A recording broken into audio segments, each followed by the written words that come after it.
Bismillahirrahmanirrahim. Assalamualaikum warahmatullahi wabarakatuh. Welcome back to my channel, Jamal Official Vlog. Kali ini saya akan membahas salah satu materi yang cukup menggembirakan buat kalian. Membuat suasana hati kalian jadi sukacita. Apa itu? Yaitu sekarang kapok nih ya. Ini kapok. DC Pinjol dilaporkan nasabahnya ke polisi. Ya, akhirnya nasabah melaporkan ancaman-ancaman intimidasi yang dilakukan oleh DC ke kantor polisi. Simak seperti apa dan dengarkan juga penuturan dari nasabah yang sudah melaporkan kelakuan pinjol ini, kelakuan khususnya kelakuan DC dari pinjaman online ini yang sudah mengancam nasabah. Simak videonya. Jangan pernah takut oleh ancaman dan teror dari DC pinjaman online.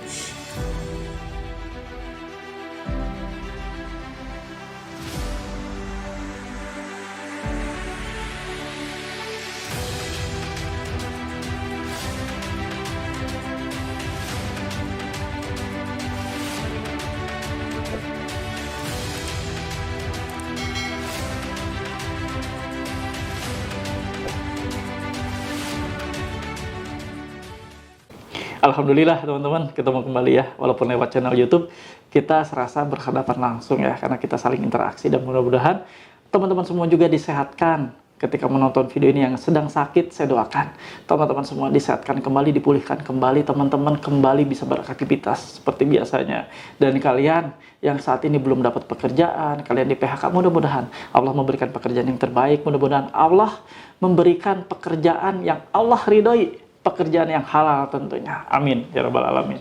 Oke kawan-kawan, ada berita menggembirakan. Ini salah satu tema yang saya bahas kali ini, sangat menggembirakan. Harus membuat Anda bersukacita, harus membuat Anda bahagia. Kenapa? Karena ada keberanian dari salah seorang nasabah yang melaporkan tindakan pengancaman yang dilakukan oleh para DC melalui handphone, melalui WA. Nah, akhirnya karena saking kesalnya si nasabah ini dilaporkanlah si DC ini ke pihak kepolisian. Pihak kepolisian sudah mengeluarkan surat laporan kepolisian dan ini sangat ampuh ya. Kalian simak seperti apa juga penuturan ketika kronologis kenapa sih sampai dilaporkan dan bagaimana awal pelaporan sampai benar-benar polisi menanggapi dan polisi mengeluarkan surat laporan kepolisian sebagai bahan ke depannya ya, atas pelanggaran atau dugaan tindak pidana yang dilakukan oleh DC pinjaman online. Mau tahu? Simak videonya. Nah ini kawan-kawan ya, yang dilaporkannya ini nih, saya kasih ruang. Nah ini yang dilaporkan. Kalian lihat ya, ini bentuk laporan polisinya di warna merah, ditutup. Ini adalah privasi ya, karena di situ ada nama jelas, ada tanggal lahir, ada alamat, ada nomor induk kependudukan ya. Kita tutup sebagai privasi dan ini hanya sebagai bentuk kalian biar tahu ini loh. Kalau kalian melakukan pelaporan itu seperti ini bentuknya. Kalau kalian melaporkan ke polisi atas dugaan tindak pidana yang terjadi, kalian seperti ini. Apalagi ini menyangkut permasalahan ancaman yang dilakukan oleh DC Pinjol ya, seperti itu. Dan sekarang kalian simak dan dengarkan penuturan dari nasabah. Bagaimana sih awal mulanya? Awal mula terjerat dari pinjaman online ini sampai hari keberapa diancam, terus juga diancam ya di sini sampai mau dibantai ya si nasabah ini. Simak seperti apa penuturannya dan mudah-mudahan ini membangkitkan semangat kalian, membooster mental kalian semua. Silakan. Halo, assalamualaikum. Waalaikumsalam, Pak. Nah, gimana? Sehat, Pak? Alhamdulillah sehat. Alhamdulillah. Gimana? Ada yang bisa tak bantu? Enggak, saya mau konfirmasi saja itu yang ada di grup ya, yang kemarin kan diposting masalah iya. Mas itu melaporkan ancaman DC ya, ancaman ya. Iya. Jadi itu masuk wilayah Polrestabes Surabaya ya, di Polsek berarti lapornya ya. Iya, benar. Jadi itu saya cuma mau ini aja dan barangkali kan ini nanti akan mengedukasi semuanya ya bahwa hal seperti ini bisa dilaporkan begitu kan. Jadi polisi itu bisa menerima. Jadi gimana Mas ceritanya itu waktu pertama mulai dari diteror sampai dilaporkan? Iya, jadi awalnya kemarin itu waktu saya masih gali lubang tutup lubang tuh kan, saya ada iklan itu Pak di Facebook gitu loh. Ada Pinjol iklan gitu. sejenak ya, pinjol gitu ya. Iklan, iya ada iklan. Nah, coba kan saya klik, terus masuk tuh linknya ke Play Store, saya install gitu. Saya lihat seperti apa, ya seperti biasa gitu Pak, daftar gitu kan. Nah setelah daftar, saya lihat kayak perjanjiannya gitu Pak. Kok ternyata tidak ada perjanjiannya, jadi perjanjiannya itu blank. Nah blank, ada perjanjiannya, nggak ada tulisannya sama sekali. Udah saya taruh dulu HP-nya gitu kan. Nggak lama, paling 5 menit 10 menit kemudian ada notifikasi muncul gitu loh Pak. Dan notifikasi muncul yang memberitahukan bahwa saya dicairkan sejumlah dana gitu. Tapi yang mencairkan bukan aplikasi yang saya install itu. Oh, iya paham. Jadi mungkin itu anakannya atau beranaknya itu ya. Nah, itu saya baru tahu kalau itu juga ternyata pinjol ilegal. Jadi saya pertama kali baru tahu pinjol ilegal seperti itu. Jadi dilempar data saya. Nah, jadi minjam ke si A yang mencairkan si B, si C nggak tahu yang mana gitu ya. Iya, tapi saya belum meminjam, Mbak. Jadi ketika saya masukkan data, verifikasi kan ya. Oh, belum disubmit ya semuanya sebenarnya ya? Belum ya?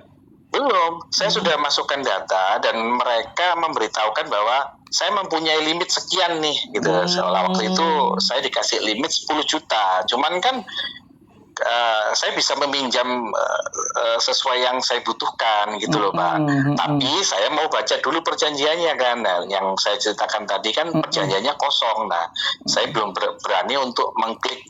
Ya, karena kan Mas ini mungkin pengen tahu tenornya seperti apa sih gitu kan. Terus nanti denda per hari kayak gimana gitu kan. Ya dulu, nanti aja saya pelajari gitu kan. Saya belum tahu apa-apa, saya taruh, waktu itu saya tinggal sholat kok ada notifikasi gitu, cekling gitu kan.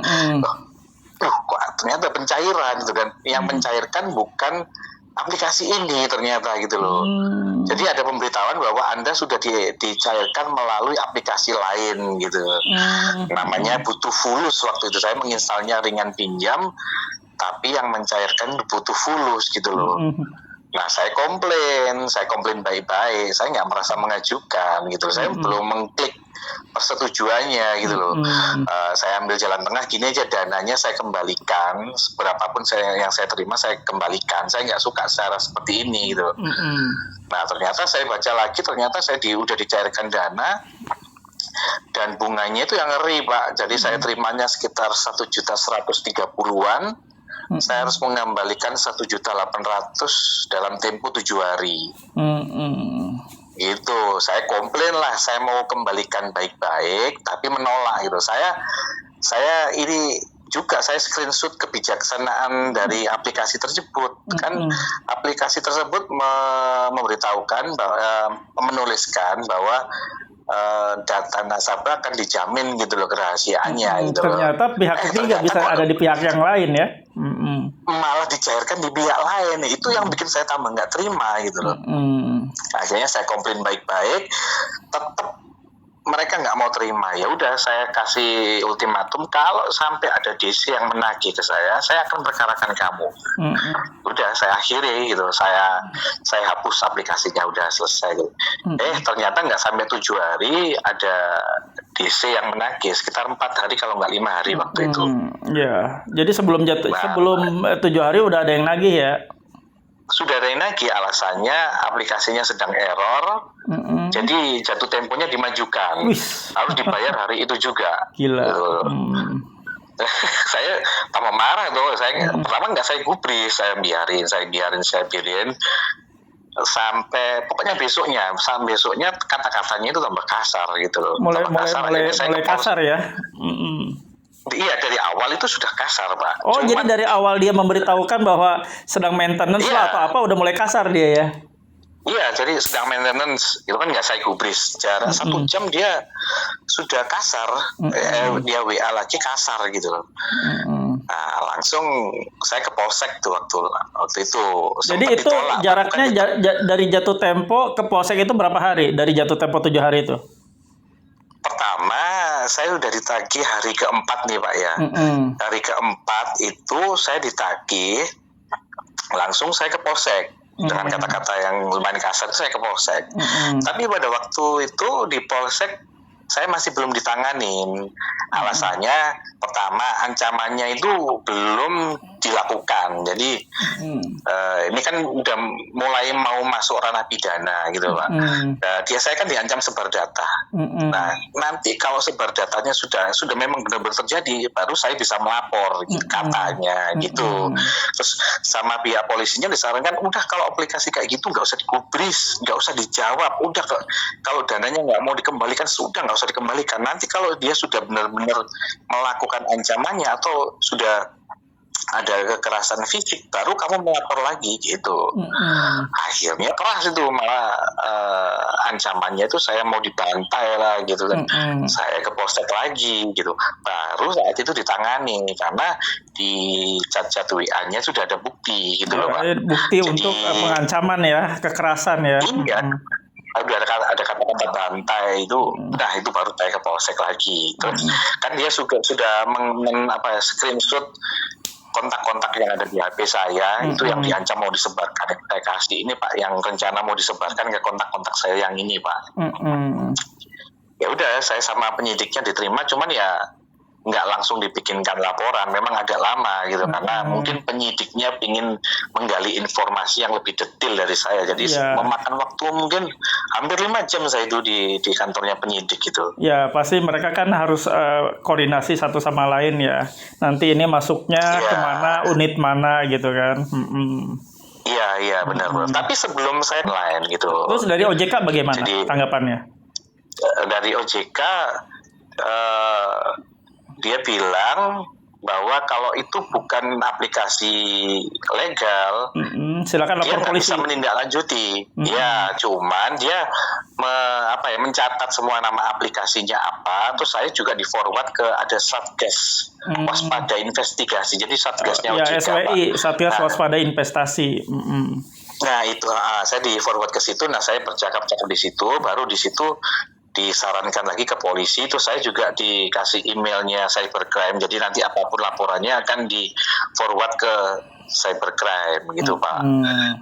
Ya akhirnya ke atas anjuran mereka saya disuruh lapor. Nanti kalau sudah lapor tolong suratnya itu Anda forward ke pinjol yang menagih itu tadi itu.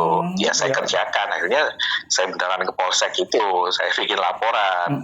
Dan di polsek pun juga dikasih pertimbangan, kalau disampaikan laporan di polsek kita hanya bisa menerima dan membikinkan surat, kita nggak bisa menindaklanjuti, kita nggak bisa mengejar tersangkanya gitu loh, karena itu kita nggak ada alatnya gitu loh Pak. Ya intinya tim mereka SDM-nya belum siap lah ya untuk hal seperti itu. Iya.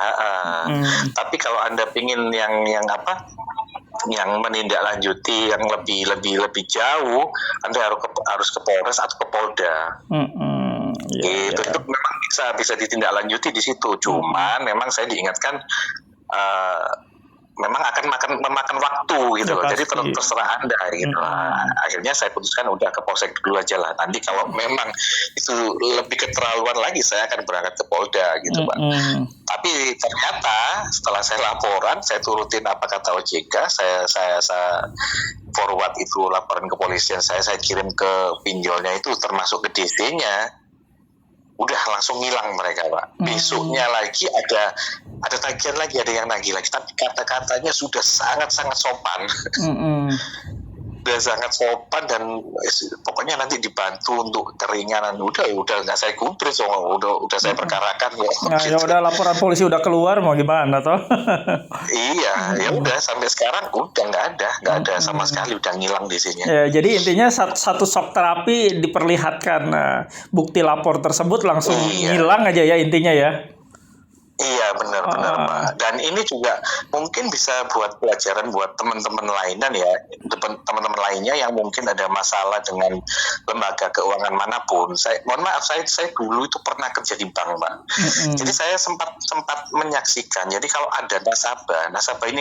Jadi nasabah itu harus pintar, kalau menurut saya harus pintar, harus tahu undang-undang, harus minimal pernah baca lah. Jadi menurut pengalaman saya, kalau ada suatu masalah di bank dengan nasabah, kalau nasabah itu pintar, nasabah bisa mau mengadukan setahu saya nasabah pasti menang.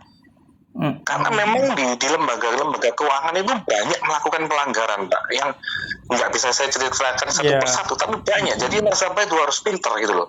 Iya. Ketahui dulu apa permasalahannya, ini kan berdata. Kalau sampai udah menyinggung ke masalah yang pidana, ada ancaman, ada kekerasan atau apapun, jangan segan ke kepolisian gitu. Iya, betul.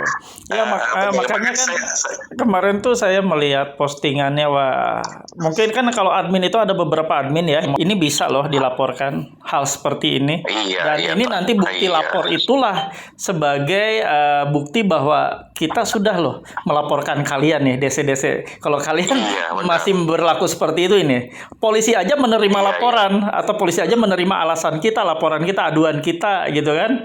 Ya Anda harus terima Iya, kalau iya, Anda komplain, DC komplain, ya komplain ke kantor polisi yang sudah mengeluarkan surat laporan.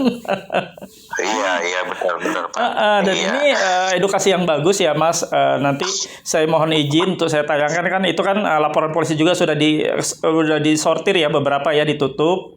Iya, Nggak Pak. apa-apa ya. Jadi mudah-mudahan pengalaman Mas ini jadi sesuatu yang berharga lah buat teman-teman lainnya ya, yang masih Iya, ketakutan. iya. Saya yakin Dan gitu kan, ini bikin semangat teman-teman gitu kan. Iya, dan kemarin itu kan sempat ada juga yang komen, Pak, yang pesimis kalau laporan di polisi itu nggak diterima. Ya, itu sebenarnya bukan nggak diterima, tapi polisi pun juga nggak gampang menerima pengaduan kita gitu loh. Itu harus benar-benar bisa dibuktikan gitu, karena kalau kita sudah pengaduan itu nggak main-main gitu loh. Kalau Ya. itu memang terjadi pelanggaran, akan ditindaklanjuti beneran sama polisi gitu loh. Ya, banyak hal Jadi, seperti itu. Kemarin ada juga yang langsung lapor ketemu saya secara fisik langsung ya, ketemu offline. Iya. Saya langsung anjurkan lapornya langsung ke Polres, tangani, masuk ke sini. Ya alhamdulillah Iya. dapat surat laporannya tentang Shopee ya, dia penipuan dari Shopee gitu kan. Alhamdulillah Iya, dapat. iya, Jadi setiap ada DC yang datang, DC langsung fisik ke rumah, field call, langsung dikasih tahu ini loh laporannya, mundur langsung. Mundur Iya, benar. karena saya bilang kalau mau komplainlah ke yang ngeluarinnya di sana pejabat polisinya, komplain ke sana, saya bilang gitu kan. Akhirnya sampai detik ini nggak ada lagi yang datang, karena ya begitu ampuhnya yang sudah melanggar hak kita gitu. Itu kan kita sudah mau mengembalikan Mas ini kan, mengembalikan karena tidak sesuai dengan apa ya, benar. dengan kesepakatan. Iya. Ya Mas sebenarnya bukan minjam kan, bukan minjam karena tidak pernah submit, hanya Iya, saya nggak pernah submit. masuk tapi belum disubmit, belum apa, tiba-tiba udah nyelonong. Ya itu kan sebenarnya dia curang, Iya, benar. udah berbuat curang. Iya. Makanya kan dari perjalanan kronologis itu ya mungkin polisi ya ini mah udah ada curangnya, udah ada pengancamannya, udah semuanya, udah muatan pidananya udah cukup gitu kan, unsur-unsurnya, makanya Iya. mereka maju ya. Benar, Emang benar, Pak. kalau di polsek ya ada Iya. kemungkinan tidak akan dijalankan, karena kita tahu ya mereka juga bebannya kan kalau kasus ini dijalankan bagaimana nanti kan. Yang penting kita Iya, warga benar. negara punya bukti aja, bukti lapor. Nah bukti lapor itu kita Iya, pegang. Kalau perlu saya nanti kasih tahu ke beberapa debitur nanti di video, laminating biar nggak kucel gitu kan gitu. Jadi kalau ada yang datang liatin, kalau ada yang neror via WA liatin, mundur lama-lama kok gitu kan, mundur lama-lama. Gitu. Ya nggak apa-apa Mas, ini jadi pengalaman berharga. Saya mohon izin, saya mau Iya, share gitu kan. Mudah-mudahan Iya, silakan, Mbak. ini jadi pahala jariah buat Mas sekeluarga ya. Amin. Mudah-mudahan Pak. disehatkan, berkah rezekinya, sehat semua Iya, sekeluarga. Paling itu aja Mas ya. Mudah-mudahan ini menjadi manfaat buat semuanya ya. Itu aja yang mau saya sampaikan semoga, gitu Pak. kan. Iya, Nah, semoga. nanti kita tektokan ya, karena udah saya save nomornya. Iya, Oke iya, ya. Pak. Makasih ya Mas ya. Iya. Selamat Terima bekerja. kasih banyak, Assalamualaikum. Pak. Iya, Pak. Waalaikumsalam warahmatullahi. Nah, kalian sudah mendengar penuturan dari nasabah ini. Bagaimana nasabah ini begitu tidak menyukai dan begitu tersinggung ketika sudah ada niat baik mengembalikan pinjaman, tapi tidak direspon. Malah beberapa hari setelah ya menerima pinjaman itu dan sebelum jatuh tempo, masih jauh dari jatuh tempo, sudah diancam dengan nada-nada yang kurang pantas. Sudah diancam bahkan mau dihabisi, mau dibantai. Nah, ini yang menjadikan motivasi buat si nasabah ini untuk melaporkan kepada pihak kepolisian. Tentunya pihak kepolisian akan merespon segala macam bentuk pelaporan. Saya mohon kalian semua yang saat ini menerima ancaman serupa, bahkan lebih parah lagi, kalian jangan sungkan dan jangan ragu untuk melaporkan segala macam jenis dugaan tindak pidana, pengancaman, bahkan sampai mengancam jiwa Anda. Misalnya bicara bahwa saya akan bantai, akan bunuh satu keluarga ya kalau Anda tidak melakukan pembayaran. Segera lakukan, segera Anda laporkan. Jangan pernah ragu melangkah, bawa semua bukti-bukti. Ya, saya sih berharap Anda selain membawa bukti yang ada di handphone atas pengancaman itu, Anda juga sudah melakukan print ya, sudah dicetak. Jadi biar kepolisian lebih mudah lagi. Selain handphone Anda, ada juga hard copy-nya yang bisa dilihat. Dan mudah-mudahan ketika kalian bisa menerapkan seperti yang nasabah ini lakukan, itu melaporkan, mudah-mudahan sedikit demi sedikit, pelan-pelan, namanya pengancaman ini akan berangsur berkurang. Dan mudah-mudahan ini semua menjadikan edukasi yang baik buat kalian semua atas paparan yang sudah dipaparkan oleh teman kita ini yang kebetulan member di Paguyuban Membasmi Pinjol seluruh Nusantara. Oh ya, kalian yang mau tergabung silahkan, untuk link atau tautannya ada di kolom deskripsi atau di komentar ya. Di setiap video saya itu ada komentar dan saya selalu sertakan link grup Paguyuban Membasmi Pinjol Nusantara. Linknya berupa link grup Facebook. Dan kalian setelah tergabung di grup Facebook, kalian berhak untuk tergabung di grup Telegram. Silahkan, linknya ada di sana di setiap postingan saya ya. Mudah-mudahan ketika kalian tergabung, kalian bisa saling bersilaturahmi, bisa saling sharing satu sama lain antar korban dari pinjaman online, baik itu legal maupun ilegal ya. Oke teman-teman, kita tutup saja dengan doa. Mudah-mudahan setiap video yang kalian tonton dan video-video saya lainnya yang kalian juga tonton, mudah-mudahan menjadikan edukasi yang baik buat kalian, menjadikan wawasan yang terbaik buat kalian semua. Dan silahkan bantu share video-video ini, semoga menjadi pahala jariah buat kalian. Kenapa? Karena kalian sudah banyak menyelamatkan orang, sudah banyak memberikan wawasan melalui share video-video yang kalian bagikan video saya ini ya. Dan insya Allah itu menjangkau korban-korban yang belum terjangkau dengan video-video saya. Lewat tangan kalian lah, kalian menyelamatkan banyak orang. Terima kasih, mudah-mudahan semuanya menjadi amal baik kalian semua. Yuk kita beristighfar sekarang. Mudah-mudahan Allah mengampuni kita semua. Mudah-mudahan Allah menjadikan kita insan yang selalu mengingat namanya, yang selalu mengingat atas keagungan Allah, keagungan Tuhan kita yang sudah menciptakan hidup dan kehidupan kita. Astagfirullahaladzim. Astagfirullahaladzim. Astagfirullahaladzim.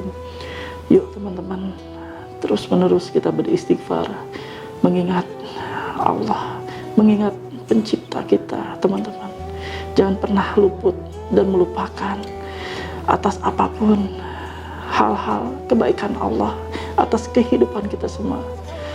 Ya Allah, ya Rabb, ampuni kami semua yang sampai saat ini masih bergelimang dengan dosa, khususnya dosa terjerat ke dalam riba pinjaman online, riba yang Kau laknat ya Allah, riba yang Kau larang dalam hidup manusia, riba yang Kau larang untuk hamba-hambamu ya Allah.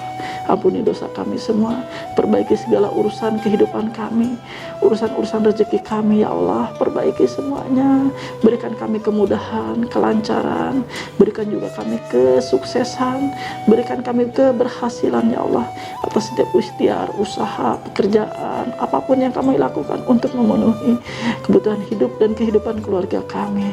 Ya Allah, berikan kami juga kesehatan yang terbaik, agar kami dapat menjemput rezeki-Mu yang halal dengan maksimal. Amin ya Rabbal Alamin. Alhamdulillah kawan-kawan semua, terima kasih untuk Anda yang sudah menonton sampai akhir. Mudah-mudahan mental kalian terbentuk, mudah-mudahan mental kalian semakin naik lagi, dan insya Allah video-video ini membooster mental kalian semua. Dan kalian yang belum subscribe channel saya, silahkan bantu saya agar bikin saya lebih semangat lagi untuk membuat konten yang lebih edukatif dan lebih lagi menambah wawasan kalian. Silahkan ya untuk subscribe channel Jamal Official Vlog, lalu diaktifkan loncengnya agar kalian mendapatkan notifikasi setiap video-video terbaru yang saya upload setiap harinya. Ya, mudah-mudahan setiap video yang saya upload menambah mental kalian. Setiap video yang saya upload mendapatkan wawasan buat kalian semua. Terima kasih. Sampai ketemu di episode selanjutnya. Wabillahi taufiq wal hidayah. Wassalamualaikum warahmatullahi wabarakatuh. Stay strong, keep strong. Bravo!